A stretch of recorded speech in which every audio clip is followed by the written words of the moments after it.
All right. Return of DJ RR, everybody. Welcome to today's episode of Your Daily Scrum. I'm Professional Scrum Trainer Ryan Ripley. That's Professional Scrum Trainer Todd Miller. We get together each and every day to help you get a little bit better with Scrum each and every day. Leave your questions and comments in the comment section below. Check out the description for more info about Todd and I, what we do, what we build, what we provide. Like and subscribe. We are less than 400 subs away from merch. It's coming. You can't stop it now. It'll be here soon. Let's get there faster. Won't stop. Can't stop, won't stop. Merch store is in effect at 10,000. So we're super close. Tell your friends, tell your family, tell your teams. Like and subscribe. Make it happen. Today, we've got a skill-based episode of Your Daily Scrum. Todd has a new retrospective format that we think you ought to try with your teams. Todd, take it away, buddy. How does this work?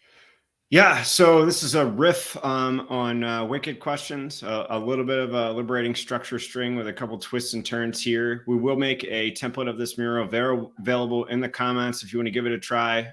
We just want you, if you can post it up, let us know how it goes. We're going to be using this in a retrospective for us in the future. So this really is a two-step retrospective. Shouldn't take you more than an hour, right? Shouldn't take you more than an hour. An hour for a retro. You can't just sneak this one in. Nope. What we suggest that you do is start by describing wicked questions, Ryan. Do you want to take describing wicked questions, what we're talking about? So again, this is liberating structure, wicked questions. First step, describe what wicked questions are. So wicked questions, they take two opposing ideas and jam them together, right? So a wicked question could be, as a good example, how is it that I am simultaneously dedicated to my work and also being fully present for my family? Two opposing forces that I have to reconcile, right?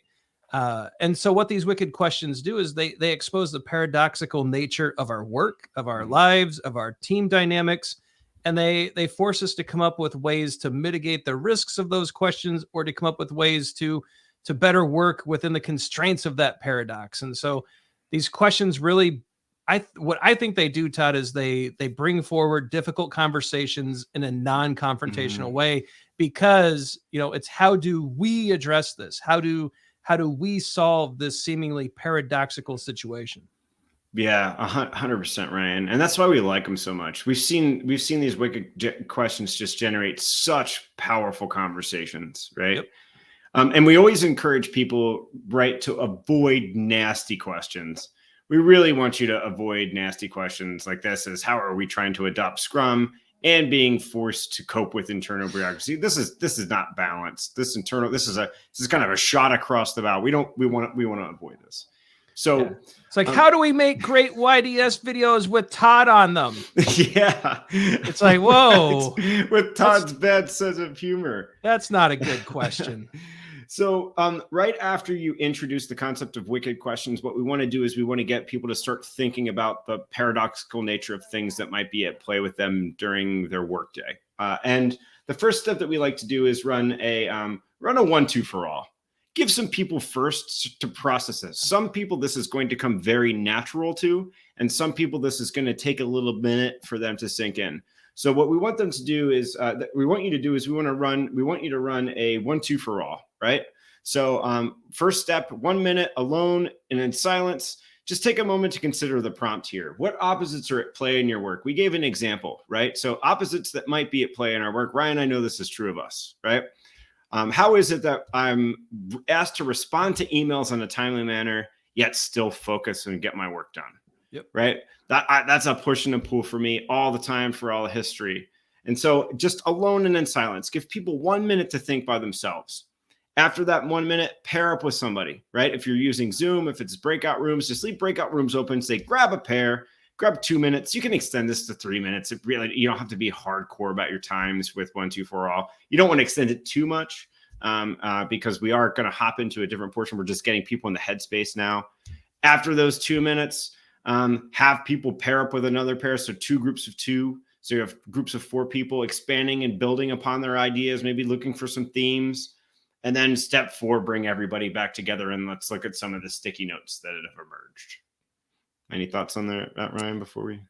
Yeah, I think this is one of those where we need to call out the idea here is abundance. We want a lot of ideas. We want a lot of options. We want people to talk about the things that they're accountable for and maybe some of the opposites, and make sure we get plenty of ideas out here so that when we all come together, maybe there's something that Todd would put up there, like being accountable for email or teaching classes that I wouldn't have thought of. And then maybe it would lead to even a different set of issues, right?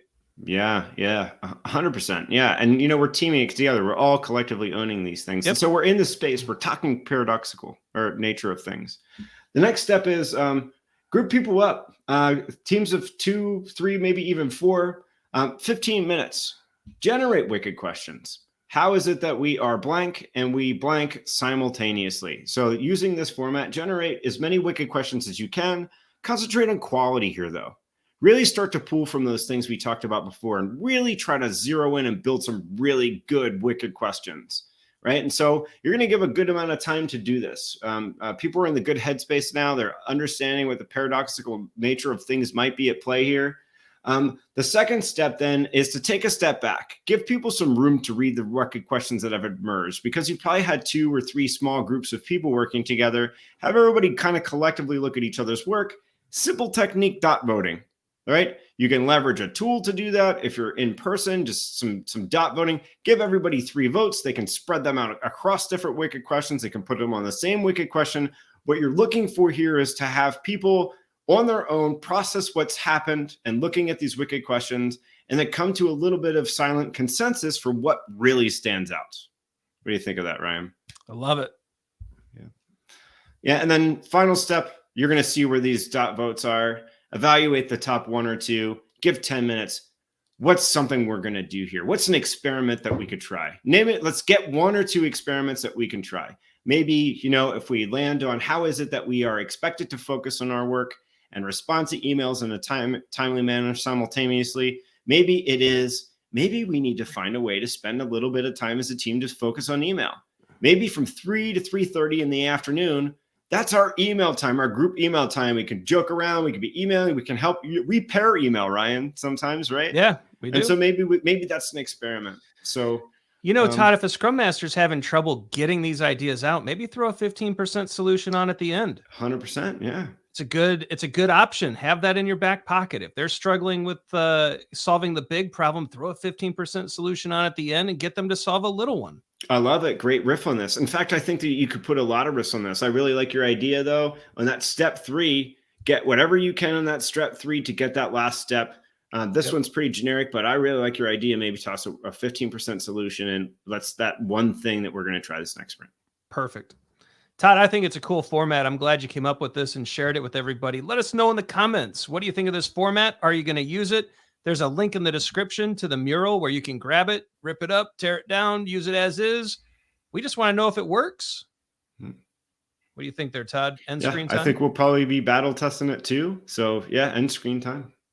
Yeah, let us know what you think about these skill-based videos. Do you want some more, and what topics could be helpful? Like and subscribe so you don't miss when we drop the videos that you've asked for. Leave us some comments. Let us know what's useful. Check out the socials. Facebook, LinkedIn, and Twitter are great places to interact with us. For Todd Miller, I'm Ryan Ripley. Go forward, do some great Scrum things. Try out this retro format. Let us know how it goes. And we'll see you tomorrow. See you.